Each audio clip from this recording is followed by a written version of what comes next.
bem-vindos ao Café com Governança, o podcast da Comece que te leva aos bastidores das gestões estratégicas de muitas empresas. Para quem não me conhece ainda, eu sou Ângelo Machado, diretor executivo da Comece, e hoje a gente vai trazer aqui um tema que está sendo muito requisitado. E chegou ao ponto assim de a gente não conseguir segurar ele para poder estudar um pouco mais, e como a gente não domina o assunto, a gente tem que trazer reforço externo para poder, no mínimo, provocar um ambiente assim de reflexão em relação a esse tema. E para não deixar vocês curiosos, a gente vai falar sobre IA no RH, como usar inteligência artificial sem perder a nossa inteligência emocional. A gente tem a oportunidade de conviver com muitas empresas de tecnologia e perceber assim, uma certa angústia em algumas pessoas, um certo medo em outras e um certo entusiasmo além da conta em outros grupos ainda. A gente sabe que isso é um desafio e talvez a gente não tenha resposta para tudo, mas uma reflexão, principalmente numa área tão importante que é gente numa companhia, é super importante. E naturalmente que eu não vou estar sozinho nessa empreitada, e o meu reforço ele é diferenciado hoje, pessoal. Eu gosto de tomar um pouco o microfone na largada, escondendo os meus convidados para garantir para vocês que espremerei todo o saber deles e que não fique nenhuma gota de conhecimento escondido nessas mentes que estão aqui comigo hoje. Sem mais delongas, eu estou aqui com a Alessandra Gonzaga e com o Marcelo Rodrigues. Eu quero agradecer a presença de vocês. Para quem não sabe, a Alessandra ela é formada em jornalismo pela URGS, doutora em gestão de pessoas, mentora de líderes e mestres em psicologia, especialista em inteligência emocional e tem uma carreira como cofundadora da Conexão IE, atuando aí há mais de 20 anos no desenvolvimento de líderes, equipes e organizações. Ufa! É coisa, hein? Legal. E no outro lado, compondo essa bancada muito maneira de hoje, é o Marcelo, né? Que é diretor executivo da Conexão IE, que também tem uma ampla experiência em inteligência corporativa, passando aí por uma jornada empresarial muito bacana que a gente estava aqui conversando nos bastidores. E ao longo dos seus mais de 20 anos vem contribuindo com o crescimento de organizações. Ele é formado em engenharia elétrica pela... Quem é que se forma em engenharia elétrica, hein? Pelo amor de Deus. Hoje em dia, né? Pelo amor de Deus. Escola Politécnica. Nossa, agora me deu um negócio aqui, né? Pela Escola Politécnica da USP e Administração de Empresas pela Universidade Presbiteriana Mackenzie. Isso. Né? A grande Mackenzie. Além de ser mestre em Economia Internacional pela Unicinos e Psicologia Organizacional pela Attus Educação. Nossa Senhora, pessoal, a gente está aqui com duas feras que, assim comigo, como eu acredito que estão com borboletas na barriga quando o tema é IA em RH. Sejam muito bem-vindas e passo a palavra para vocês darem um oi para a galera. Vamos lá, Alice, damas primeiro. Então, muito obrigada pelo convite. A gente está adorando estar aqui. Oi para todo mundo que está nos ouvindo. E, Ângelo, um prazer mesmo conhecer a Comece, né? Exato. Conhecer a Comece. Eu achei fantástico tudo, já achei lindos os foguetes de pelúcia. Já tenho algo a dizer sobre a resposta sensorial de ter um foguete de pelúcia. É muito gostoso. Então, daqui a pouco a gente conversa. Muito bom. E agradecer também o convite, né? O que a gente mais gosta de fazer é prosear, né? E nos regula aí, porque quando dá partida aqui, o foguete dispara e para puxar... Não, eu estou muito entusiasmado. Eu que agradeço em nome de toda a equipe da Comece e aos nossos clientes e parceiros que estão assim ávidos por ouvir esse conteúdo e também já fica aqui de antemão o nosso convite para tê-los em novos episódios e novas edições aí. Sintam-se super em casa. Uhum. Gostei da tua fé, Ângelo. Isso aí. Eu já boto compromisso no pessoal sempre, né? Hein? Muito bem. Legal. Eu estava há alguns dias atrás aí repassando esse tema que a gente vai estressar um pouco hoje aqui com a nossa diretora de RH, que é a Lilian Brito, e outros colegas aqui da companhia. E como a gente acaba convivendo com RHs de várias empresas, de várias regiões do Brasil, a gente tem percebido assim essa necessidade de entender um pouco mais o cenário, da onde vem, para onde vou, que riscos ou oportunidades a gente passa, e eu acredito que a gente possa quem sabe, mergulhar um pouco nesse universo pela percepção de vocês, de cenário, e quem sabe até fazer um certo exercício de futurologia juntos, sobre o que vai vir pela frente e em termos de ambiente dessa área de RH e principalmente, eu acho, de oportunidade de carreira. Eu acho que aquele profissional que tem um conteúdo, que tem uma formação executiva interessante, se perceber o valor que essas tecnologias estão trazendo, eu acho que ele vai ter assim, uma representatividade cada vez mais intensa nesse ambiente corporativo.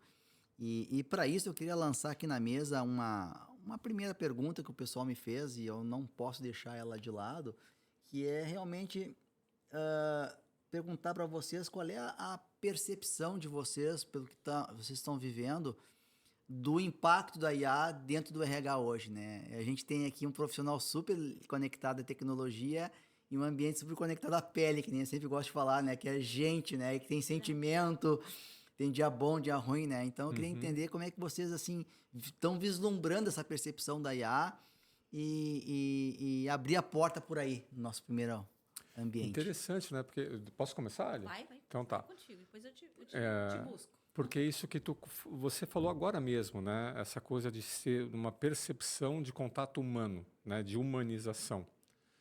Então, o que já é uma realidade hoje foi muito bem-vinda. Quando você pega grandes corporações que têm que lidar com muitos processos, com muitos colaboradores, todas essas corporações, lá desde a década de 90, começaram a automatizar esses processos de gestão de demandas de programação de férias, Sim. Esqueci a senha, eu preciso colocar aqui um abono de uma falta, porque são processos operacionais que, olha, dá para você otimizar isso por meio de automações. Então, desde a década ali de 90, anos 2000, acho que foi assim um boom dos serviços compartilhados em áreas suporte, como era do RH, o pessoal fazia essas automações. E o que era complicado? Você cortava o contato humano. Exatamente. Então, aquele camarada que ele estava acostumado a ir lá no RH, tomar um cafezinho, né, para conversar com alguém, não vai mais. E aí o que acontecia? Não, manda um e-mail. Aí o cara manda um e-mail, ele telefona, sabe assim, a demanda vem por diversos lugares porque ele não tem a percepção que a demanda está sendo acolhida. E então, no começo, né, nessas transições, ao invés de você simplificar, você acabava triplicando as demandas por diferentes canais, justamente por você não ter essa percepção de acolhimento, de compreensão da sua demanda. Isso daí não vai dar certo. Porque a gente tinha a expectativa. Quando você faz um processo vis-à-vis, parte desse processo é você confortar as ansiedades daquela pessoa em relação ao tema que é uma perturbação no dia a dia dela. Então, quando a IE veio, né, desse processo de automação, e as grandes corporações... A IA, isso. Quando a IA veio nesse processo de automação das grandes empresas, você tem de novo essa percepção de você estar sendo atendido. Exato. Então, em vez de ser uma mensagem que só vai, como tem uma interação ali com o robozinho, né? Tem alguém me respondendo, né? E isso também facilita a questão da inclusão digital, que nem todo mundo preenchia um formulário corretamente, aí a demanda ia e voltava porque faltou um campo. Então, o robô já pode verificar isso, faltou tal coisa está errada, preenche isso daqui de novo. Então, isso contribuiu. Isso é nas grandes organizações que têm uma demanda bastante grande e têm, então, recursos e faz sentido, né, colocar inteligência artificial nesses processos automatizados de atendimento. Perfeito. Onde também faz sentido é na análise de dados, né? A gente brinca muito com estatística lá na Conexão IE, né, Ali? Então, quando você tem informações de comportamentos e você quer cruzar isso com desempenho, com absenteísmo, com pesquisa de clima, com faixa etária, o que os dados estão me falando? Me fala aqui, tem alguma coisa aqui? Muito dinheiro a gente ganhou fazendo isso, né, Ali? Fazendo análise estatística, né, de pesquisas, né, de 40 mil funcionários, 30 mil funcionários, onde a gente chegou à conclusão assim, completamente diferente do que o pessoal acreditava. Olha só. Por exemplo, pensava-se que os mais altos salários estavam mais satisfeitos. Não, os mais altos salários estavam mais insatisfeitos. Por quê? Geralmente o pessoal com mais alto salário tem mais tempo de vida, tem mais filho, né? Tem a penalidade por ter filhos, né? Então isso leva a uma demanda financeira maior. Se o cara é divorciado, então se a mulher é divorciada. Então, os dados podem contar histórias que você, se for fazer a sua análise a partir do seu senso comum, você não vê. E a IA ajuda aí também, né? Mas fora desses ambientes de grandes números, de grandes volumes, ainda tem muita dúvida, né, Anny? Interessante, o Mar traz muito, isso que a gente se complementa lá na Conexão IE, mas sempre olha essa coisa da mensuração, da análise, os grandes números, as possibilidades que você pode ter de leitura, que a IA, nesse sentido, a IA nos ajuda. Mas onde é que entra a IE, a inteligência emocional? Aí deixa eu voltar para aquilo que tu falou da pele lá. Né? Isso. O Daniel Goleman, no livro dele de inteligência social, e ele é para nós uma referência de modelo de inteligência emocional, porque a gente sabe que também esse termo inteligência emocional, as pessoas podem entender coisas diferentes. A gente está falando de um conjunto de competências para reconhecer e regular emoções na gente e nos outros. Isso é uma característica humana. Os seres humanos têm leitores de informações não verbais, que são esses conteúdos emocionais, e com isso a gente baliza as nossas decisões, especialmente não sabendo disso. Então, os caras da economia comportamental nos dizem há muito tempo que a gente toma decisões a partir de conteúdos emocionais e justifica com a razão. Então, a gente vai pelo querer e a gente explica pelo dever, digamos assim. Né? Tá. Mas voltando para a pele, o que eu quero dizer? Nesse livro, Daniel Goleman, ele diz que a gente capta informações emocionais, que são essas que te dão a sensação de ufa, tive minha demanda atendida, a partir de 3 fontes de indicadores. Pele a pele, voz a voz, olho a olho. Sim. A nossa mente precisa de informações pelo olhar, por te ler, por te ouvir. Teu tom de voz naquele áudio me diz muito. E quando a gente acelera uma pessoa no 1.5, no 2.0, sim, a gente modifica a nossa percepção da resposta dela. Sim. Ou a nossa, quando a gente se acelera. Interessante. E a gente também capta por essa conversa sensorial aqui. Se esse podcast aqui eu estivesse gravando com vocês online, seria diferente. Seria totalmente impossível? Não, seria diferente o que a gente leria emocionalmente. Então, respondendo e juntando com o que o Marcelo falou, quando a pessoa ia lá pedir as férias e o João do RH dizia: Dona Maria, tá muito cedo, espera mais uns dias, a gente está terminando a safra, não dá para ser agora, quem sabe semana que vem, sei lá. Sim. Ela saía não com um protocolo de um pedido de adiamento de férias que ela falou com 5 horas na IA. Ela acabou de falar com o João, ela vai ter que esperar. Então, este conforto emocional, a IA não dá. A IA sabe, e está muito boa nisso, e aqui eu já estou me referindo a um GPT da vida, sabe nos enganar direitinho em relação a um conforto emocional empático. Nossa, muito boa a tua pergunta, Antônia. Ela vai te dizer assim, né? Sim. Ângelo, desculpa. Ela vai te dizer, nossa, muito boa a tua pergunta, Ângelo. Que interessante. Você é muito inteligente, sabia? Aí, enquanto tu tá aqui vaidosão, ela já conseguiu cumprir o protocolo dela. Exato. Então, a IA, ela tá muito boa em mimetizar a nossa necessidade de resposta empática. Mas eu acho que nos processos de RH, ela pode criar atravessadores e ela pode criar esses ruídos de compreensão da linguagem. Quanto mais simples e operacional for o processo, menor o risco de acontecer isso. Agora Agora voltou a defender. Viu que nós estamos criando um campo aqui, ó. Não, mas agora tem situações complexas em que faltam dados para processar. Uma questão recorrente nas empresas hoje que você vê e ainda tem restícios disso. É todo mundo presencial ou é híbrido? Vai ser, pode ser quantos dias, remoto ou não? Bom, a gente tem premissas que o contato físico, pessoal, é bom para resolver problemas, é bom para criatividade, é bom para inovação, é bom para um monte de coisas. Para pertencimento. E você tem também o outro lado da moeda, que a gente, principalmente nos grandes centros urbanos, né, gasta muito tempo em deslocamento.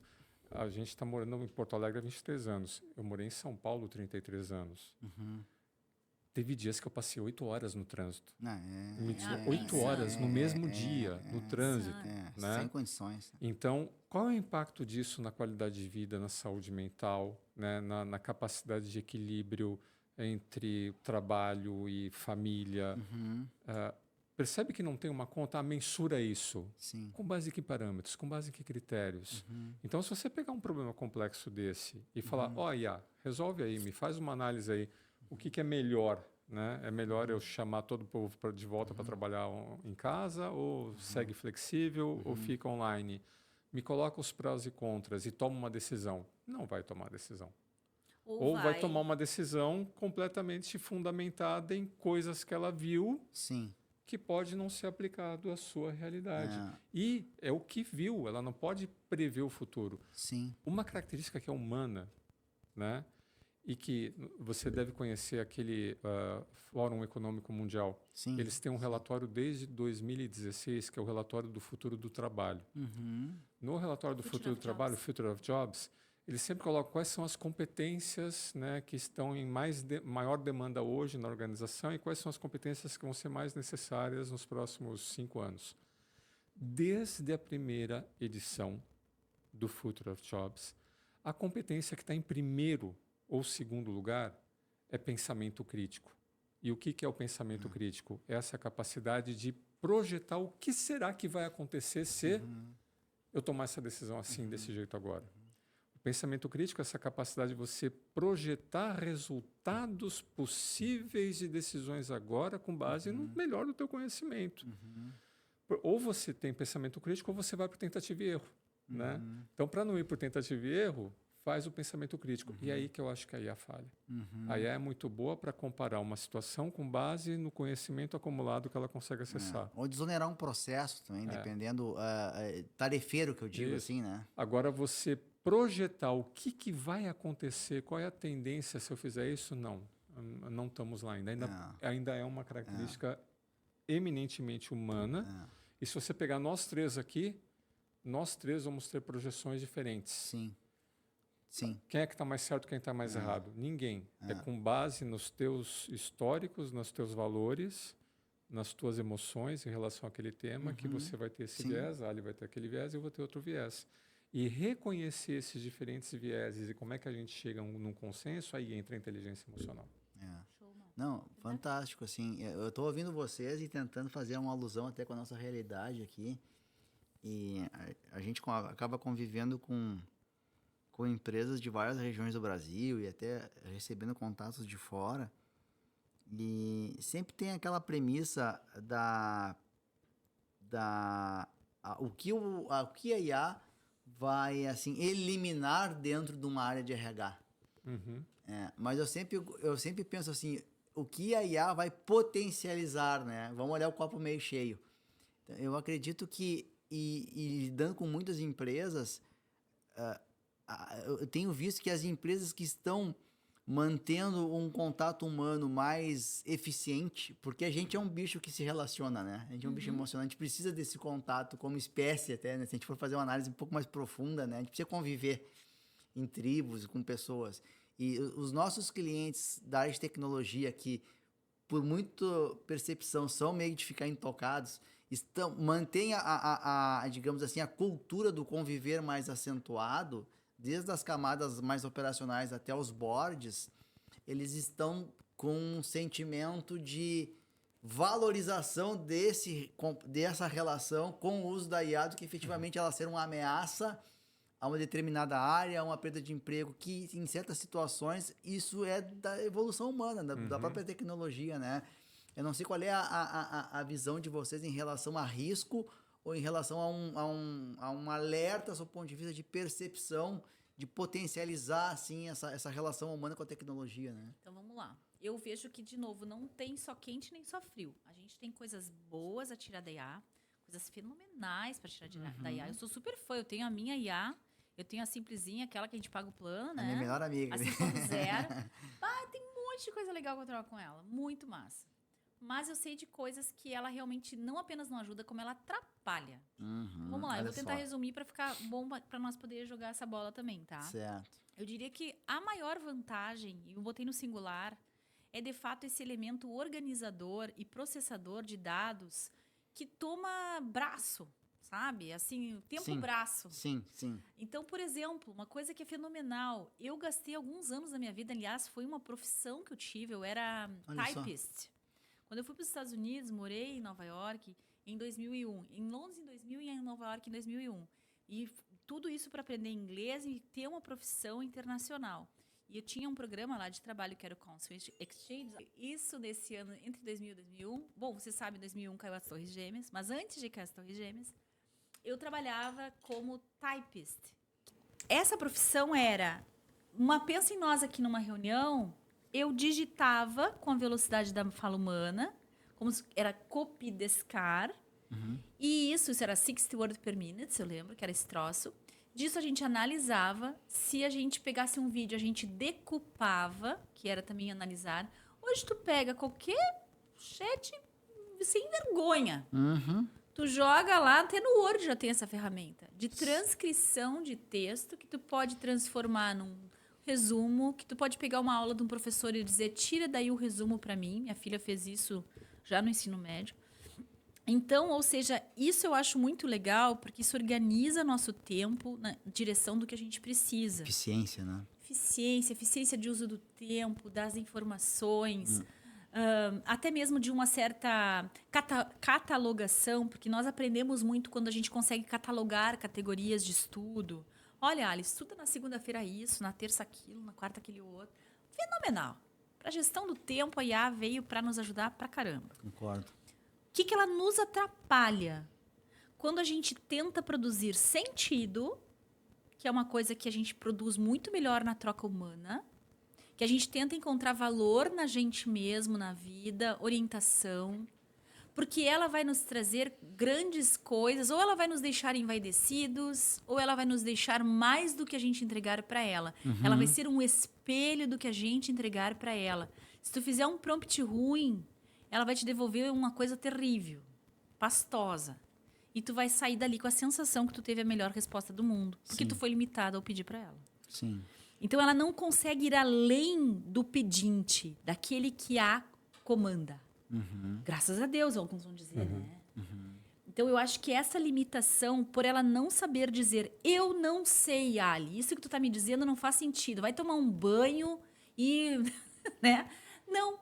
Ela vai te alimentar, aquela tua ideiazinha terrível. E eu quero pegar um gancho disso que a Ali falou do eu não sei. Né? Tu falou risco. Vou contar uma historinha pequena aqui. Estamos em 1990. Na gestão, a gente sempre tem ondas. A onda da vez era a onda da reengenharia e do downsizing. Tinha um camarada chamado Mike Hammer, que falava, olha, a competição agora é global, né? Estamos aqui no auge da globalização. Logo mais um cara ia falar que o mundo era plano e não tem mais fronteiras, não tem mais barreira. Então, tu está concorrendo com o chinês, tu está concorrendo com todo mundo. Então, trata de reduzir teus custos. E o Mike Hammer, ele era assim, taxativo. 30% das pessoas da tua organização não estão adaptáveis a esse novo tempo. Você vai ter que demiti-las.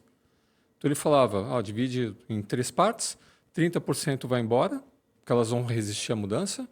30% vão comprar a mudança e os outros 30% você vê quem fica, né? Se vai pular no barco ou não vai.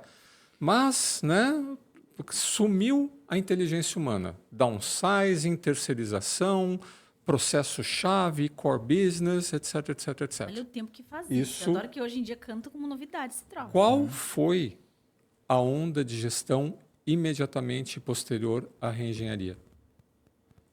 Gestão do conhecimento, gestão do capital intelectual. O que aconteceu? Vou dar um exemplo real. Eu trabalhava numa empresa de engenharia aqui, no Brasil, e a gente tinha diversos ramos. Um dos ramos era a telefonia. Então, era uma empresa-chave que vendia soluções de telefonia para todo o sistema de comunicação brasileiro, que era estatal. Veio a privatização. De fio, né, mano? Não, centrais de atendimento. Tá, mas eu quero dizer, não era celular ainda. Não tinha celular ainda. Isso. Mas centrais de atendimento telefônico, centrais de comutação, todo o sistema, toda a infraestrutura de telefonia a nossa empresa fornecia. E todo esse sistema era estatal. Foi privatizado. você não tinha mais estatais, né? Você tinha agora uma série de empresas privadas que iam trabalhar num ambiente de mercado captivo, mas elas iam concorrer entre si por outros serviços que não o mercado cativo. Mudou a regra do jogo. Meu Deus! Eu tinha feito a reengenharia, eu estava otimizado para o contexto que havia. Mudou o contexto. Como é que eu vou me adaptar? Puxa, quem poderá me ajudar? As pessoas que você demitiu. Aquelas que estão surtadas. Então a onda seguinte falava assim: como que você captura o conhecimento, dissemina o conhecimento da organização, como você atrai talentos? Então estava todo mundo atrás dos talentos que a gente dispensou porque a gente achou que não ia mais precisar deles. Então, sabe assim, se arrependimento matasse? Não, e está acontecendo de novo a fase então, 2 esse é o risco. Eu consigo otimizar um sistema isso é muito importante para o cenário ou para o contexto. Se mudar o contexto, essa otimização ela pode ter que ser jogada fora. Eu vou ter que desenhar tudo de novo. E aí, quem é que vai me ajudar? A IA não vai te ajudar. Né? Então, aí eu vou precisar da criatividade humana, eu vou precisar de pessoas, né, de consenso, de conciliação, do tal pensamento crítico que eu falei. Então, sabe, a gente já viveu isso antes. Então, eu consigo otimizar. Mas se mudar o contexto, se mudar o cenário, eu tiver que virar a mesa e me adaptar e começar do zero, a IA ainda não tem capacidade de fazer isso. Tem mais uma coisa que tu falando aí, mas não sei se tem alguma coisa que te veio, Ângela, não quero ter cortaria do Não, vamos lá que tá bom. Pois é, o que me lembrei foi o seguinte, há muitos anos veio aqui em Porto Alegre, isso deve fazer mais de 20 anos, um senhor chamado Howard Gardner, que ele é famoso pelo livro A Teoria das Inteligências Múltiplas, que ele lançou em 83. Ele veio para o Fronteiras do Pensamento. E eu lembro que esse cara... E aí as gurias depois procuram que ano que foi isso, mas deve ter sido no final dos anos 90, talvez início de 2000. Não, Fronteiras do Pensamento, talvez 2005, não sei, por ali. Eu sei que ele já tinha trazido naquela época uma nova inteligência, que ele ainda estava para colocar entre as múltiplas, que era a chamada de inteligência integrativa. E me chamou muito a atenção isso, porque é exatamente isso que a IA também não tem. O que ele queria dizer que era isso? Vamos ver se vocês concordam comigo. A gente está juntando aqui contexto de mercado, tu está juntando o teu contexto das empresas, eu estou pensando nas minhas teorias da IE, as gurias estão pensando lá na vida delas, sabendo o que eu estou vendo aqui o pessoal do estúdio, o que elas podem vincular, quem está nos ouvindo está fazendo outra combinação. Existe, enquanto a gente faz tudo isso, um campo coletivo nosso que troca ideias e que vai produzir coisas novas e integrar essas possibilidades que nós não sabemos enquanto falamos. Porque só vai ser criado porque estamos falando. E se nós pararmos de falar, acabou a produção dessa novidade. Mais tarde a gente até comentou que o nome disso se chamou consiliência, né, Maria? Quando tu junta coisas que tu nem sabia que tu ia juntar. Áreas que, por exemplo, biologia, física, química, daqui a pouco estão tudo conversando a mesma coisa. A IA não sabe fazer isso. Isso é uma capacidade da troca humana. Sim. Se eu programar a IA, mas olha que gênia que eu sou daí. Olha, tu me junta batata, cebola, tomate e me faz uma comida boa. Tá, ela vai te dar as 200 possibilidades de fazer isso. Se alguém já tiver feito. Se tiver posto numa base de dados. Se tiver sido produzida no passado. Jamais ela vai criar uma coisa que nunca ninguém criou. Então, eu entendo que esta possibilidade de criar a partir da troca, isso ainda é muito humano. E um RH, voltando para o nosso tema, que se esqueça de produzir trocas humanas. E que confie nos seus engenheiros de prompt, supondo que eles sejam humanos ainda, vai ter que botar muita inteligência na produção da inteligência da IA. Não, vocês trouxeram pontos assim super interessantes e o que eu percebo, e vocês podem aí me contrapor, trazer uma complementação, quando eu olho, vamos sempre centrar fogo aqui na área de RH, né? Mas assim, eu acho que o desafio do desenvolvimento do profissional de RH, no caso aqui, ou de que orbita esse ecossistema, do ponto de vista de oportunidade, levando em consideração o que vocês estão falando aqui, está muito correlacionado à sua capacidade de formar o comando.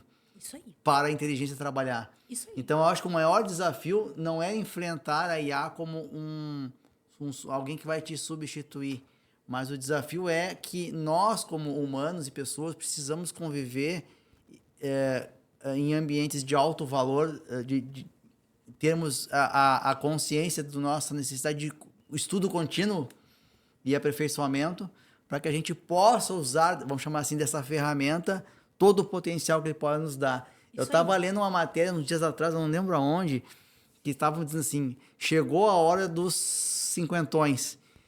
É isso aí. Porque esses caras já têm o couro mais grosso, eu brinco, né? De experiência empresarial, muitas vezes de vocabulário de vida e de experiências emocionais mais acentuadas e que podem sentar na frente de um AI e ter uma capacidade produtiva de prompt que um menino, às vezes, de 23, 24 anos não viveu. E esse cara pode ter um ramp de oportunidade de jornada e de valorização numa companhia que o jovem, né, claro, não teria usando a mesma, digamos assim, caixa de ferramenta que foi posta à disposição, né? Não sei se vocês têm essa percepção. Essa eu vou deixar contigo primeiro, já que tu foi citado no 52 aí. A gente, estávamos ontem numa janta lá em Caxias, a gente estava comentando justamente isso com colegas que atuam no mercado conosco, Caxias, lá na Six. Na Gringolândia, aí, ó, quem está nos ouvindo da Gringolândia. Que é esse fenômeno de juniorização, né, dessas atividades de suporte. Vamos lá, tem uma restrição de orçamento. Eu tenho uma folha de pagamento para gerenciar. Onde é que eu vou me dispor a pagar os maiores salários? Nas minhas atividades fins. Então, o pessoal da engenharia, o pessoal das vendas, o pessoal da coordenação da produção. Está aí as áreas de suporte. Não tem uma percepção de, isso aqui é importante também. Né? Então, eu posso fazer uma gestão da folha de pagamento reduzindo, né, cargos e salários em áreas que eu vejo que são áreas de suporte, ou áreas, né, administrativas, etc. Afinal de contas, né, é o cara das vendas, né, que vai salvar a empresa, é o cara da produção, é o cara da engenharia que vai salvar as empresas. Só que, por exemplo, as empresas são feitas de pessoas. Se eu tenho um camarada que ele é responsável por gerenciar as pessoas e esse cara não está recebendo atenção, sabe assim, pode dar muito errado? Eu vou dar um exemplo. Agora deixa eu pegar esse gancho. Uhum. Então, vamos imaginar que esse iluminado que quis cortar custos, cortou justamente da área de desenvolvimento. E é claro que eu estou pegando a nossa área de exemplo, né? Aí, tu tinha um executivo que ganha 25 mil por mês e ele fazia um super treinamento, que ele trazia os cases de mercado dele, que ele trocava com outros players, que ele sabia as tendências internacionais. Mas agora, a área de RH montou o PDL de liderança no GPT. E aí, eles juntaram alguns especialistas de 25 anos no tema, que tem amplos seguidores na internet. E esse cara vai fazer o treinamento mais barato da vida dele e mais inútil. E tu vai pegar um executivo de altíssimo valor, tu vai usar o tempo desse cara, a mente desse cara, para acessar um conteúdo completamente inútil. Então, olha o risco disso. Então, porque você, reduzindo os salários dessas áreas, você cortou histórico. Então, são pessoas com menos experiência. Sim. Hoje, a gente estava tendo uma reunião de pessoas colocando assim, nossa, mas hoje a tendência é essa. Cara, na década de 80 já fazia isso, só que você não era nem nascido nessa época. Né? Então, você perdeu o histórico, mas mais do que perder o histórico, você perdeu o tirocínio, você perdeu a capacidade de especificar. Então, se o cara especificar lá um programa de desenvolvimento que ele tirou, sabe lá Deus da onde, é o barato mais caro que pode ter, porque você vai estar desperdiçando o tempo das pessoas, desenvolvendo competências que você tirou da onde? De nada para lugar nenhum. Então, esse não saber especificar... Não, isso, perfeito, Mai. E aí, olha só, o que se especifica num programa de executivos? Eu quero que eles sejam mais empáticos, que eles sejam mais comunicativos, que eles não tenham conflitos. Lindo. O que mais você vai pedir pro gênio da lâmpada? Né? O grande problema é como criatura. Todo mundo sabe o que precisa. Mas o contexto do cara, as dificuldades do dia a dia, exatamente as brigas que ele vai ter que comprar e que não adianta ele mandar um lindo e-mail bem escrito para fazer isso. Sim. Vou dar um outro exemplo. Um executivo um dia nos disse assim no treinamento, que ele já estava escrevendo com o GPT as respostas para os pares dele, que ele queria esganar. Aí ele vai lá e bota a resposta no GPT e diz assim, tire a raiva dessa mensagem. Cara, é a coisa menos emocionalmente inteligente que tu pode fazer isso. E o Tu tá risco... entregando cinismo em gotas, né? E o risco que em você doses tem, homeopáticas. você não consegue mais mensurar valor. Exato. Você vai tomar decisões com base em métricas pífias. Então, digamos que você tem lá uma necessidade de desenvolvimento, ou que você tem uma solução, um programa, você tem uma solução de tecnologia de informação. Qual é o valor que isso tem para o negócio? Qual é o valor que esse programa tem para as competências da minha empresa, para as capacidades da minha organização? Para conseguir fazer essa análise de valor, eu preciso de todos aqueles pensamentos críticos, analítico, sistêmico que estão em falta hoje em dia. Como eu não tenho isso, se a Alessandra tem aqui uma proposta e o Marcelo tem aqui uma proposta, e eu não consigo mensurar esse valor, quanto custa a tua proposta, Marcelo? Me dá isso em horas. Custa 100 por hora. Alessandra, custa 500 por hora. Não, Alessandra, está muito caro. Eu vou comprar o Marcelo, que é 100 por hora. Tá, mas quanto de resultado a Alessandra poderia gerar? E quanto de resultado o Marcelo está gerando? Nossa, vale muito mais a pena comprar a solução de 500, porque esses 500 vão virar 1 milhão. E o Marcelo, eu vou pagar 100, olha só, economizei o meu orçamento aqui de treinamento, mas que valor isso me gerou? Então, essa capacidade de você identificar o valor que uma decisão tem para o teu negócio, a juniorização está acabando com A isso. gente pegou o desenvolvimento só porque é uma das áreas de RH, mas vamos pegar uma outra área que está muito polêmica também, recrutamento e seleção. Boa. O que está mais acontecendo é um robô conversa com outro. Então, tem um robô que está lá na plataforma de recebimento de CVs, né? E está passando a limpo lá os CVs, tá imaginando um robozinho olhando, né? Os currículos. Eu tive um Na nossa imaginação, né? É, tem um monte de Robocop robozinho lá trabalhando pra nós. uns exércitos. E tem um monte de robozinho desenhando currículo para eles olhar. E aí o cara vai lá, a Mariazinha, o Joãozinho, diz, peraí, ô, Iá, embeleza aí minha vida, né? Faz um CV bacana. Faz uma make. Faz uma make. Daqui a pouco vai ter até entrevista de Iá com Iá. Então, tu tá fazendo de conta que tu entrega um currículo, tu tá fazendo de conta que tu analisa um currículo, tu vai fazer de conta que tu entrevistou, até que tu vai fazer de conta o que mais? É a sopa Dorme com esse barulho aí, né? É a sopa de letrinhas elevada à última potência. E sem falar que aquelas informações não são relevantes, porque não tem a capacidade de análise. O que é mais lindo, se a gente continuar essa história, tu também vai entregar para a IA a tua análise do teu sistema de absenteísmo, da tua taxa de retenção, do teu sistema de por que está funcionando o teu recrutamento e seleção, e todos os dados vão ser postos e analisados por IAs. Tu tá preso num loop infinito em que tu não sabe por onde começar. E aproveitando esse gancho, pela jornada de vocês ou os desafios futuros, assim, como é que vocês acham que as lideranças da área de recursos humanos, ou mais maduras ou em jornada de amadurecimento, podem, assim, se preparar para tirar o melhor suco dessa laranja, né? Legal. Eu sei que é uma pergunta difícil, né? Não, delícia. Mas, assim, eu tive no TDC, que é um evento de tecnologia em Florianópolis, a gente estava conversando um pouquinho dos bastidores, para entender o que o ecossistema, assim, tá pensando, para saber se eu não estou muito fora, né, da realidade, e eu senti as mesmas angústias de quem está muito mais dentro do que eu. Então, isso, de certa forma, me deu um certo conforto, mas olhando, assim, para o ecossistema do RH, tá, legal, temos desafios, temos as vergonhices, temos as coisas boas, mas por onde daqui a pouco eu posso, digamos, dar um pontapé, por onde eu posso montar um plano para que eu possa daqui a pouco ter uma eficiência, dependendo mais lenta ou mais rápida, mais gradativa no tempo, né? Tá, vamos lá. Eu vou tentar começar a responder, Mar. Tá. Tirando a vontade... Eu falei que eu ia apertar eles, viu, pessoal? Tá sendo gravado, né, hein? Eu vou tirar a vontade de dar uma resposta direta. Porque isso é o que exatamente uma IA faria. Faça os 5 passos a seguir. 1, 2, né? Não vou fazer isso. 5 passos para a felicidade.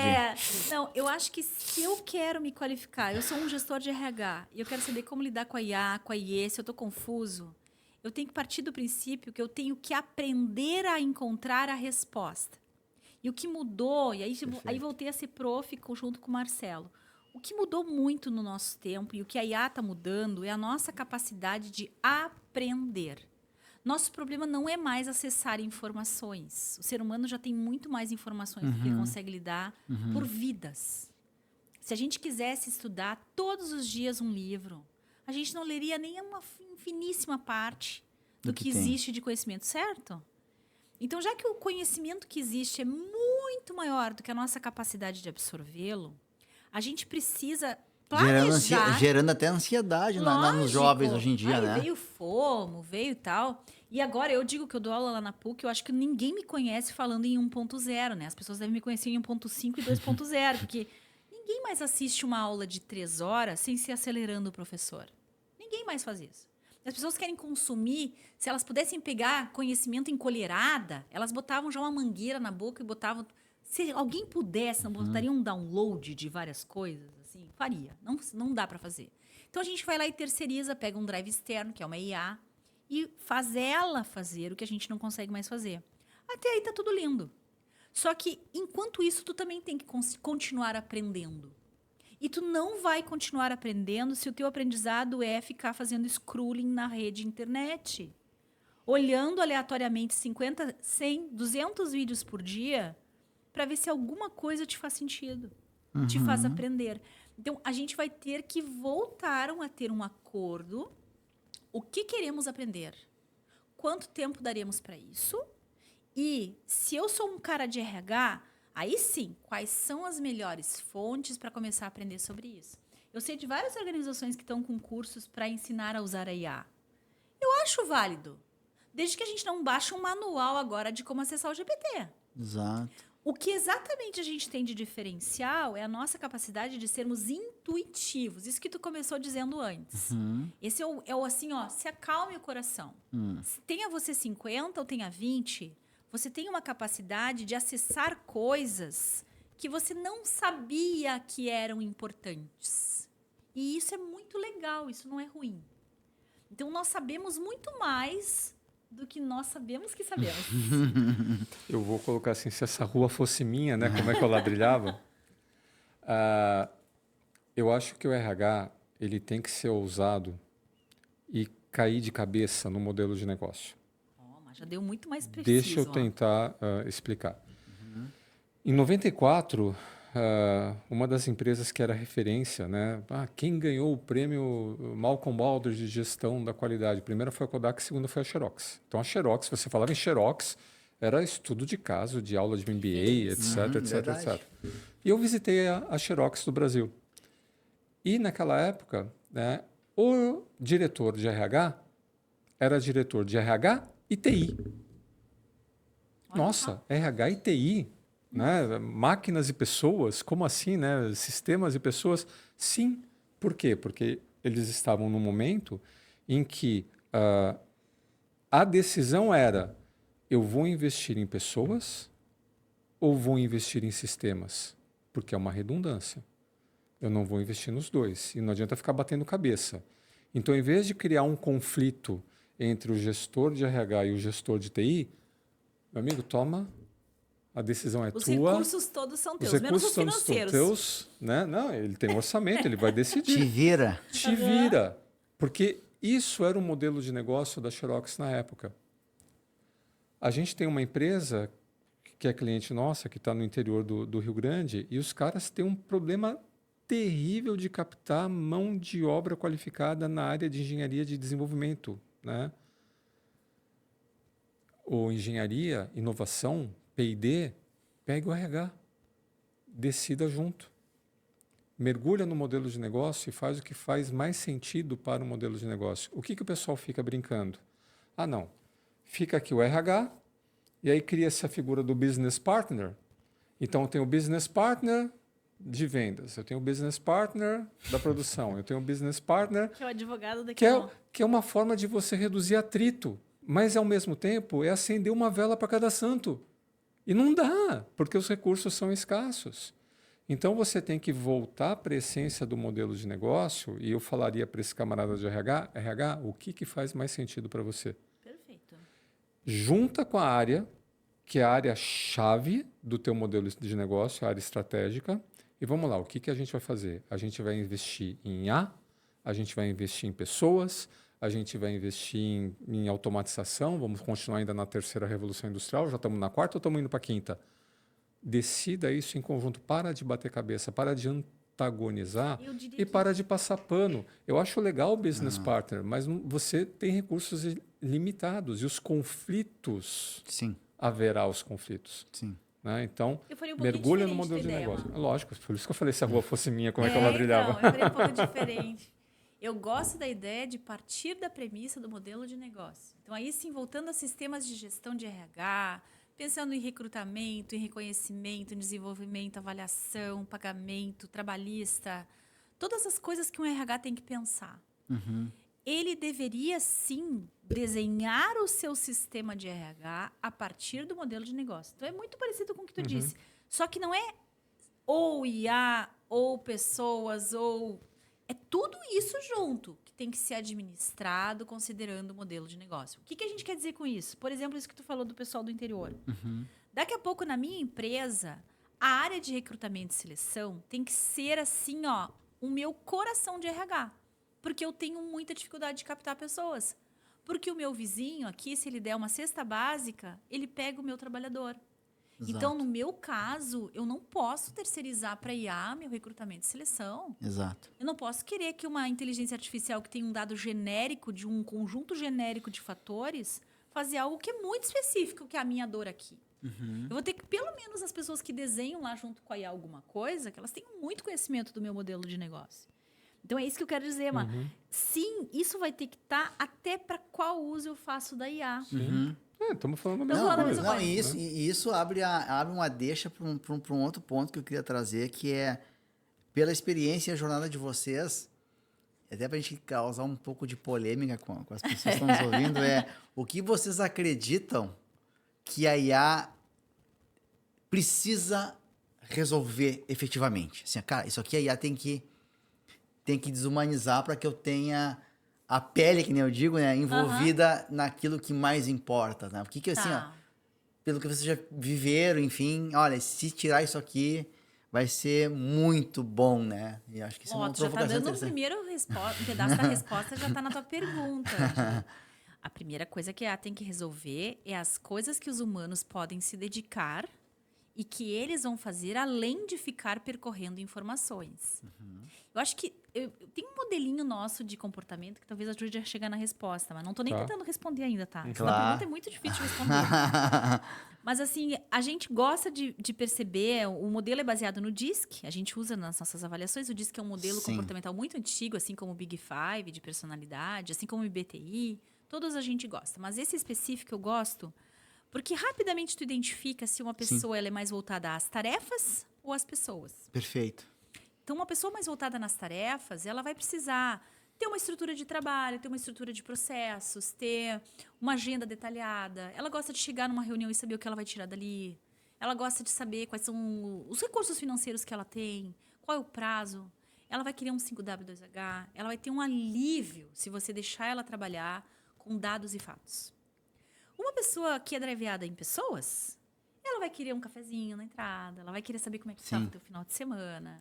Ela vai querer saber se tu gosta dela e da solução que ela te deu. E ao ela se sentir à vontade, ela vai entregar muito mais. Então, uma coisa tão simples como saber o drive comportamental de uma pessoa é extremamente importante para você se posicionar. Pensando nisso, a IA pode nos ajudar nesse tipo de coisa. A mapear outros seres humanos, a compreender como é que numa reunião, num determinado problema, qual é a melhor forma de eu me posicionar, acalmar o meu sistema emocional. Tem um filme que se chama A Ela, que o pessoal todo está usando agora, né? Que tem algumas coisas que a Ela fazia, que era a IA do cara, ele era o sistema operacional do cara, né? Que ele dizia, eu não sei se é exatamente esse filme, que tem vários que isso é trazido, o Black Mirror tem um monte disso também. Que ela dizia assim, tô percebendo que tu está meio agitado, né? Tu não quer tal coisa? Então, quando tu viesse com uma pergunta, o que tu acha que eu faço, não sei o quê. Fulana, tu já tomou água hoje? Tu já dormiu quantas horas, hein? Então, acho que a IA pode ser um pouquinho nossa babá, num sentido de nos ajudar a perceber um pouco mais a nós mesmos, a fazer uma autorregulação. Claro que guiada. Acho que ela pode nos ajudar a lidar com as nossas emoções. Exatamente por não tê-las. Exatamente por não tê-las. Tudo bem. Bacana. Sonho meu, né? Cada um sonha com a sua IA, né? Uma IA para chamar de sua. Porque eu que trabalho com emoções, eu vejo quanto sofrimento gera nas pessoas não saberem lidar com elas. E tu, Má, qual é o teu pedido para IA? A gente tá pensando. O que eu sonharia de ter com a IA? Né? Aí eu estou lembrando de uma outra empresa automotiva que a gente trabalhava lá no Diadema, uma empresa japonesa. E no Japão, um respeito e hierarquia muito grande. E toda empresa, né? Por exemplo, eu trabalhava numa empresa alemã, né? Então tinha o alemão, né? O alemão brasileiro, o brasileiro alemão, né? E o brasileiro todas as brasileiro. Categorias todas as de categorias. E de controle. O brasileiro alemão, né? Ele queria ser mais alemão do que alemão, para agradar o alemão. E na empresa japonesa acontecia a mesma coisa. Então você tinha lá os japoneses no board, 3 japoneses, e brasileiros ou descendentes, né, de japoneses tentando agradar. E para esse tentar agradar, não havia contraponto. Então imagina que triste, né? O que vocês acham disso? Sim, lindo, muito bom, lindo. Ninguém vê nada de errado, ninguém contrapõe, né? Ninguém. E um dia esse senhor surtou. Para quê? O que vocês estão fazendo aqui?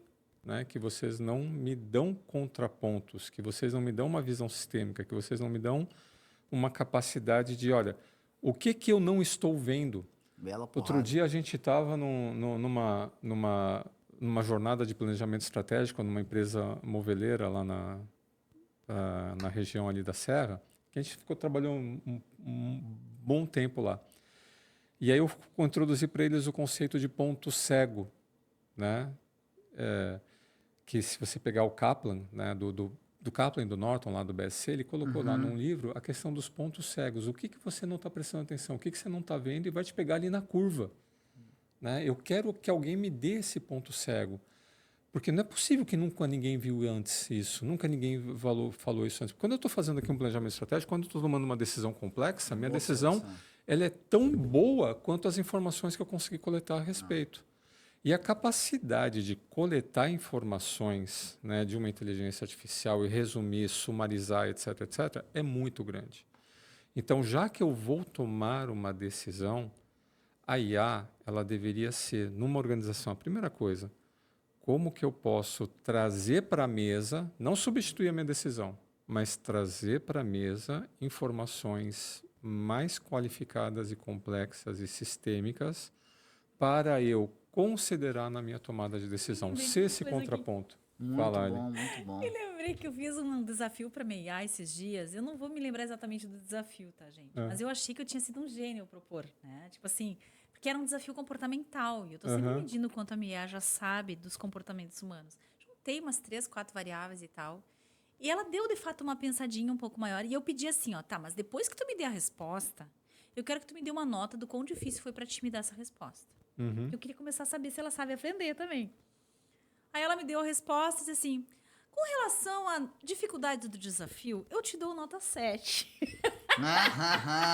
Meu ego fez tchoi, né? Tipo assim, por causa disso, se ela tivesse forma, ela fazia assim, ó. Isso, ó. Tipo, levei... E ainda eu acho que pra não me magoar, ela deu aquele 7, foi mimosa, né? Ainda foi na benevolência. Então, assim, é muito interessante como a gente é arrogante ao achar que nós encontramos todos os dados necessários. Sim. O Daniel Kahneman, naquele livro Ruído, o falecido Daniel Kahneman, no último livro dele, Ruído, ele fala, tem uma decisão complexa?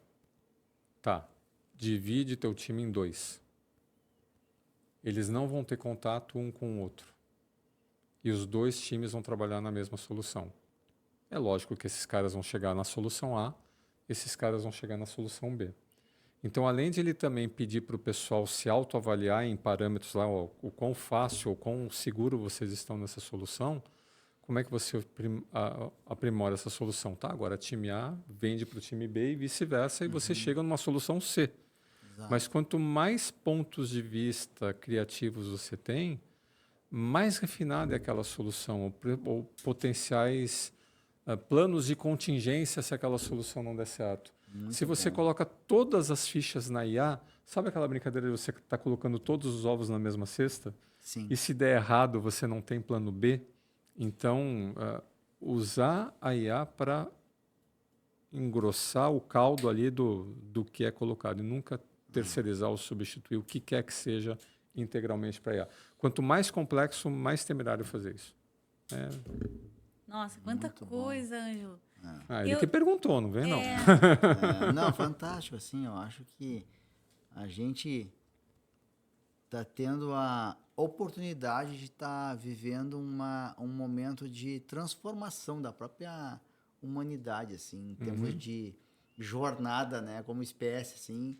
É verdade. E não só no ambiente empresarial, né, quando a gente fala de RH, até na questão de formação das gerações futuras. Isso é um desafio enorme que eu vejo, assim, em termos de como esses que estão por vir vão lidar com a sua jornada, né, nas relações humanas e de negócios, né, que vão surgir. Isso aí eu estava pensando, tu falou isso, voltando ao pele a pele, voz a voz e olho a olho, que é a forma como o nosso cérebro emocional capta e processa informações, ele precisa de informações sensoriais para isso.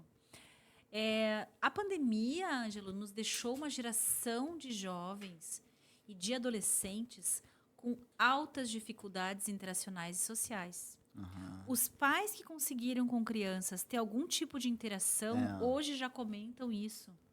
A diferença no processo de aprendizagem. Exato. Nós somos seres sociais, aquilo que tu começou dizendo. Tu quer enlouquecer um ser humano, é privá-lo do contato humano. Eu sei que tem nerds nos ouvindo agora dizendo, não, isso não é verdade. Mas mesmo os nerds, mesmo as pessoas que trabalham muito com sistemas, é isso que eu quero dizer. Eu atendi, por exemplo, uma turma uma vez, e foi na pandemia, que eles estavam há 2 anos trabalhando remoto na mesma empresa e para o mesmo projeto.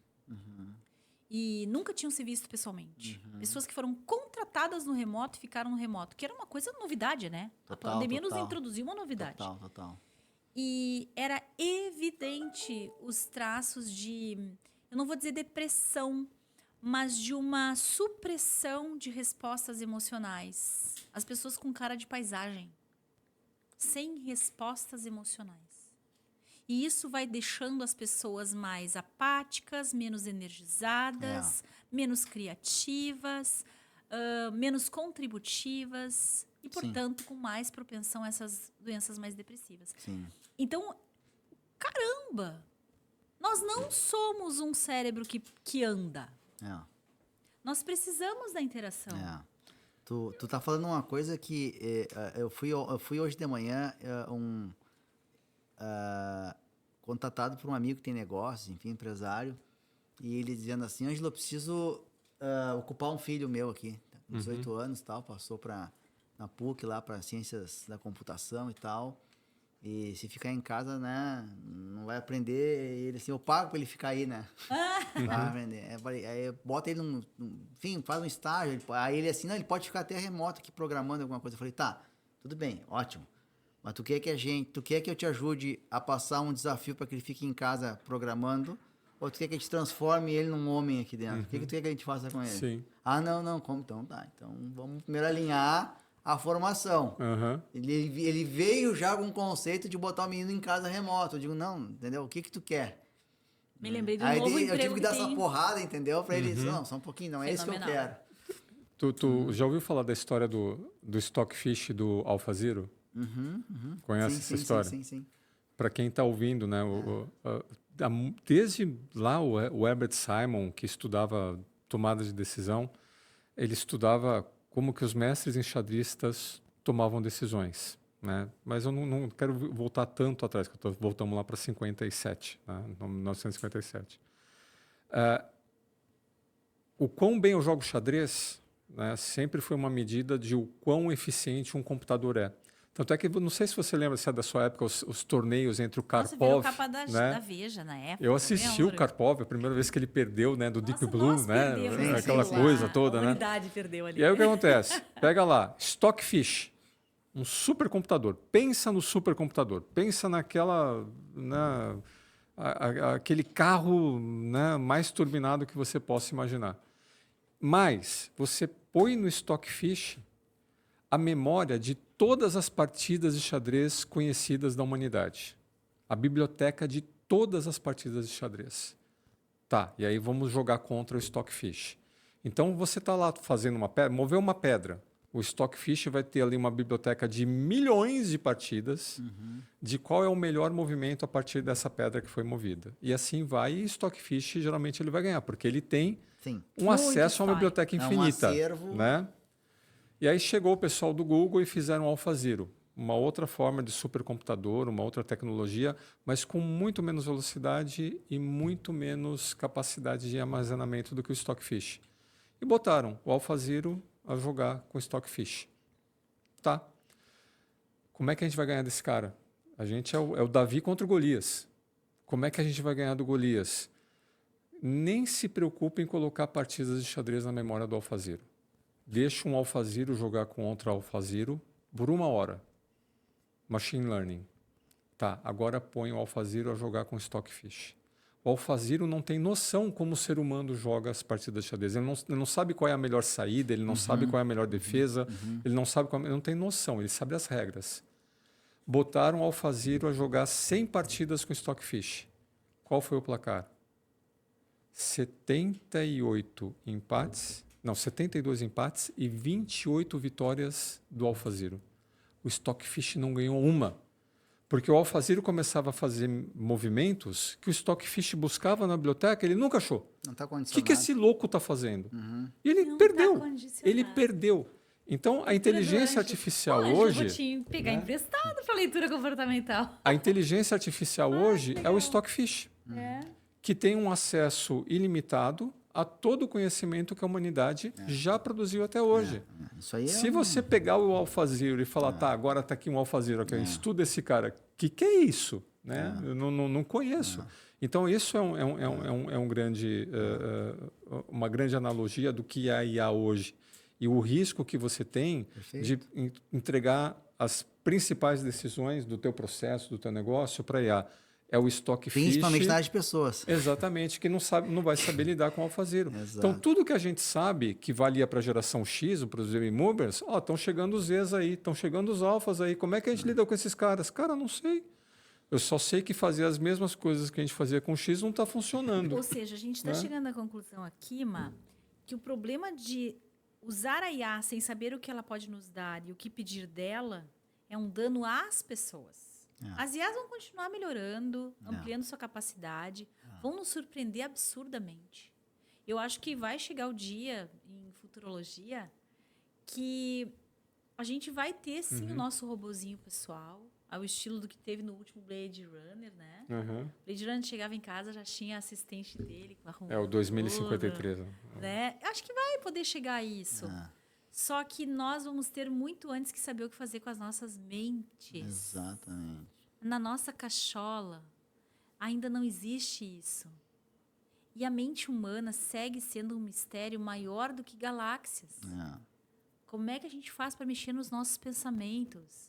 O que a gente faz com aquela angústia das 6 da tarde no domingo? Como é que a gente liga para nossa mãe e para o nosso pai se a gente acabou de ter uma briga? Então, estas dores humanas, sinto muito. RHs, não é por aí. O que eu quero que ela faça? DR. Já pensou terceirizar? Marcelo, sonho teu. Terceiriza DR, né? E, pessoal, quando o papo é bom, a gente nem percebe o que o tempo passa, né? A gente conversou bastante aqui e a gente, quando é bom, a gente não quer que acabe, né? Então, significa que deu certo a entrega, deu certo a dinâmica, as provocações. Eu acredito que o que vocês trouxeram e vão trazer ainda na jornada de vocês é de muito valor. Eu acredito que a provocação que foi feita aqui, as reflexões, elas são assim, longe de podermos medir o que pode ser feito. E antes de nós ir para os nossos fechamentos, eu gostaria muito de pedir para vocês algumas dicas, né, de vocês, né, como Conexão, em relação a alguns passos que possam ser dados nessa direção de aproveitamento ou alerta aí do cenário que a gente tem pela frente.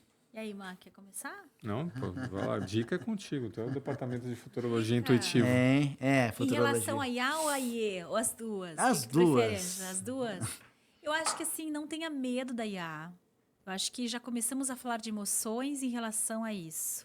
O medo é uma emoção que nos traz fantasmas às 10 da noite, que a gente não consegue lidar, e que justamente por a gente desconhecer o que ela pode fazer, isso pode gerar muito medo, muita ansiedade. Sim. Então, não tenha medo. Segue fazendo o teu trabalho, segue aprendendo. E se o medo vier, converse com o seu medo. Também tem isso que a gente ensina muito na inteligência emocional. Perfeito. O problema não é a gente falar de emoções. É a gente se identificar com a emoção. Quando a gente acha que a gente é a tristeza, que a gente é a raiva, que a gente é a culpa, e a gente não consegue sair desse sentimento. Todos os sentimentos têm algo a nos dizer. Aprender sobre eles vai nos ajudar a navegar nas decisões da vida. Então, se a IA te ajudar a entender teus próprios sentimentos, legal. Só que não dispense seres humanos para praticá-los. Acho que essa é a minha dica. Boa. Fazer uma outra analogia aqui. Você não sai casando de cara, né? Você namora, né? Você noiva. Então, eu não sei se você lá no futuro vai ter que casar com uma inteligência artificial que vai fazer parte do seu trabalho. Mas você pode começar a dar uma paquerada, dar uma namorada. Então, como tudo que apareceu ao longo dessa nossa jornada profissional, eu falei, nossa, mas o que é isso? Cara, estuda. Tenta conhecer. Hoje você não precisa se matricular ou cair numa desses clickbaits aí da internet, né? De venha, compre o curso. Não. Não compra nada. Coursera, né? Você tem uma série de ambientes de aprendizagem abertos e gratuitos, ou participar de feiras, convenções, etc., para se inteirar sobre esse tema, né? Porque para você não ter medo, você tem que saber daquilo que você está falando, né? Ou disso que está aparecendo aí no mercado de trabalho. Então, minha dica, estude. O que tiver de IA com relação ao teu processo, ao teu trabalho, à tua área de negócio, ao teu perfil de empresa, ao teu perfil de trabalho, estuda, né? Porque vai fazer parte da nossa vida. E quanto mais você dominar um tema, menos medo ele vai gerar e mais oportunidade você vai conseguir reconhecer. Então, estude tudo que você conseguir sobre IA. Boa. Excelente, excelente. Muito bom. Eu fico muito feliz com a participação de vocês e com os alertas, puxões de orelha e como é que é, socializações de angústias que a gente teve aqui, que eu acho que foram de muita valia, né? E também eu quero agradecer a todo mundo que ouviu o nosso episódio até aqui, né? E que levem isso para dentro das suas empresas, compartilhem esse conteúdo com os demais colegas das suas relações aí. Eu acho que difundir e espalhar conteúdo, eu acho que é uma obrigação nossa hoje para ter uma sociedade mais justa aí com o passar do tempo, né? E também lembrar vocês, e não esqueçam de nos seguir nas redes sociais, sigam a Comece aí, porque a gente está sempre trazendo aí um conteúdo, trazendo convidados de alto valor, como a gente tem aqui hoje, e espera que esse encontro e os demais façam com que a gente evolua sempre. Se inscrevam aqui no Spotify e também no YouTube e não percam os próximos episódios. Muito obrigado, pessoal. Eu que agradeço o convite. Eu que agradeço. Maravilha de conversa, né? Boa.